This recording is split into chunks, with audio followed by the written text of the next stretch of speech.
আনাস রাদিয়াল্লাহু আনহু হতে বর্ণিত, নবী সাল্লাল্লাহু আলাইহি ওয়াসাল্লাম বলেন, তোমাদের কেউ প্রকৃত মুমিন হতে পারবে না যতক্ষণ না সে তার ভাইয়ের জন্য সেটাই পছন্দ করবে যা তার নিজের জন্য পছন্দ করবে।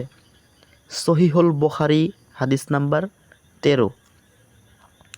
তাহলে আমরা অত্র হাদিস দ্বারা বুঝতে পারলাম আমার নিজের জন্য যা পছন্দ, আমার পছন্দ নিজের জন্য যেটা ভালো, নিজের কাছে সবচেয়ে যেটা প্রিয়, যেমন তা খাবার হতে পারে, যেমন তা পোশাক হতে পারে, আপনি যাই বলেন না কেন আপনার কাছে সবচেয়ে যেটা প্রিয়, অপর এক ভাইকে যখন কোনো কিছু দিবেন আপনার পছন্দের নেই তাকে দিতে হবে, তাকে সবসময় ভালোটাই দিতে হবে যেটা আপনার পছন্দ।